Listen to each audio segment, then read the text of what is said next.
আমরা দেখতে পাচ্ছি যে মমতা বন্দ্যোপাধ্যায় তার দল তৃণমূল কংগ্রেস ঠকবার বাঁচতে গা উজাড়। মানিক ভট্টাচার্য গেছিলেন, মানিক ভট্টাচার্য কয়েকদিন আগে কান্নাকাটি করে বেরিয়ে এলেন। আবার জীবন কৃষ্ণ সাহা বেরিয়ে এসেছিলেন, তিনিও জেলে ঢুকবেন। এবার ইডির জালে আবার গ্রেফতার। কিভাবে দেখছেন? দেখুন, দেখার কিছু নেই, ভাবার কিছু নেই, বলার একটাই আছে যে তৃণমূল করলে যে জেলে যেতে হয়, যার মাথায় দিদির হাত সেই খাবে জেলের ভাত। সুতরাং পশ্চিমবাংলায় এই যে কথাটা, সেটা বারবার সত্য, সেটা এই বারবার প্রমাণিত হয় যখন এরা গ্রেপ্তার হয়। এমএলএ গ্রেপ্তার হচ্ছে, চেয়ারম্যান গ্রেপ্তার হচ্ছে, এমপি গ্রেপ্তার হচ্ছে, কে হয়নি গ্রেপ্তার? সুতরাং পশ্চিমবাংলার মধ্যে যে অরাজকতা সৃষ্টি করে রেখেছে, পশ্চিমবাংলাকে যে দুর্নীতির পাহাড় বানিয়ে রেখেছে, যেখানে হাত ঢোকাচ্ছে সেখানে টাকা খাওয়া হয়ে চলে এসছে, সুতরাং সেটা তার প্রমাণ। এই অরাজকতা থেকে মানুষকে বের হতে হলে 26 সালে দিদিমণিকে উল্টাতে হবে। নিয়োগ দুর্নীতি কাণ্ডে এবার পাঁচির টপকালেন জীবন কৃষ্ণ সাহা। যে পার্টি নিজের দলের কাউন্সিলরের টিকিট দেওয়ার জন্য টাকা নেয়, গ্রাম পঞ্চায়েতে প্রধান কে হবে তার জন্য টাকা নেয়, এমএলএ এমপির টিকিটে না টাকা খেলা চলে, এটা আমি বলি না, তাদের দলের নেতারাই বলে।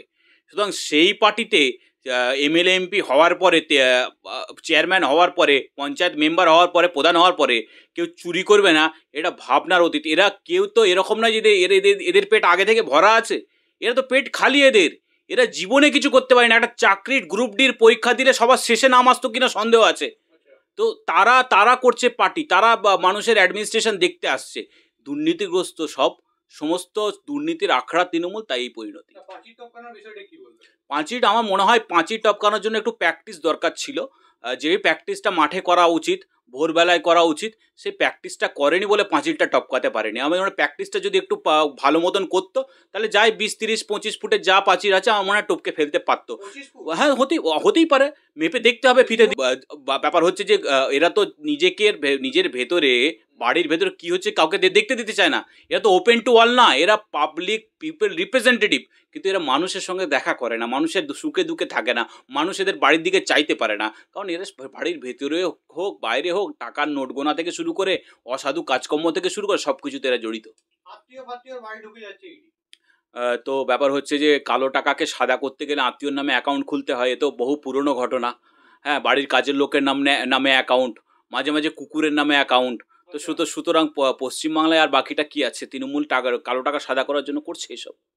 আমার প্রশ্ন এই মুহূর্তে যে চাকরি যে দুর্নীতি, নিয়োগ দুর্নীতি মামলা, সেখানে শিক্ষকরা আজ রাস্তায় বসে যোগ্য শিক্ষকরা অযোগ্যদের জন্য মাথা ব্যথা মুখ্যমন্ত্রী, কিন্তু যোগ্যদের জন্য নতুন করে পরীক্ষার ব্যবস্থা করছে। পশ্চিমবাংলার মুখ্যমন্ত্রীর উচিত ছিল যখন চাকরি দুর্নীতি ধরা পড়েছে তখন অযোগ্য কারা, অর্থাৎ কাদের থেকে টাকা নিয়ে তাদের নাম ঢোকানো হয়েছে, কারা হচ্ছে শূন্য পেয়ে সাদা খাতা জমা দিয়ে চাকরি পেয়েছে, তাদেরকে ইমিডিয়েট বার করে দেওয়া উচিত ছিল, যেটা কোর্টও বারবার চেয়েছে কিন্তু পায়নি। সুতরাং পশ্চিমবঙ্গের বুকে যে মমতা ব্যানার্জি যে দুর্নীতিকে আশকারা দেয়, যে সাদা খাতা জমা দিলে চাকরি পাওয়া যায়, সেটা উনি বারবার প্রমাণ করছে। এবং আজও উনি এটাই প্রমাণ করছে যে যারা দুর্নীতিগ্রস্ত তাদের নাম আমি সামনে আনবো না, কারণ তাদের নাম সামনে আনলে তৃণমূল নেতারাই জেলে চলে যাবে। মাথা এখানে কেউ নেই, গোটা ডগা থেকে মাথা পুরোটাই দুর্নীতিগ্রস্ত, পুরোটাই গোটা তৃণমূল কংগ্রেস পার্টিটাই দুর্নীতিগ্রস্ত। মাথা কে আছে? দলের মাথা যে সে দলের যারা মানে কোর কমিটি বলে না কি চুরি কমিটি, যাই হোক, তারা, এর বাইরে কেউ নয়। ও দলের সুপ্রিমো যে সে, কার অঙ্গুলি হুলেনে হচ্ছে। কোন দিন কালীঘাটে রেড পড়লে, সিবিআই ধরলে তখন বোঝা যাবে আস্তে আস্তে। সেটিং কার সঙ্গে কার আছে? ইডি সিবিআই যদি সেটিং থাকতো তাহলে জীবন কৃষ্ণ সাহা ফোন ফেলে দিয়ে পালাতো না, জীবন কৃষ্ণ সাহা পাঁচিল টপকাতো না। যে দুর্নীতি করেছে, যে চোর, সে ঠাকুর ঘরে কে আমি তো কলা খাইনি, এখানে দেখা যাচ্ছে যে পণ্ডিত মশাই চোর। কে কোন দিক দিয়ে পালাবে, কে প্লেন ধরে পালাবে, না কাকে পাবলিক দৌড় কাটাবে, না কে গঙ্গাতে ঝাঁপ দেবে, না কে বুড়ি গঙ্গাতে ঝাঁপ দেবে, না কে লরির উপরে উঠে বসে থাকবে, না গাড়ির ডিক্কিতে গিয়ে শোবে, এটা বলা কঠিন। আপনারা দেখতে থাকুন, যত ভোট এগিয়ে আসবে এই দুর্নীতিগ্রস্তরা কোন পর্যায়ে যায়।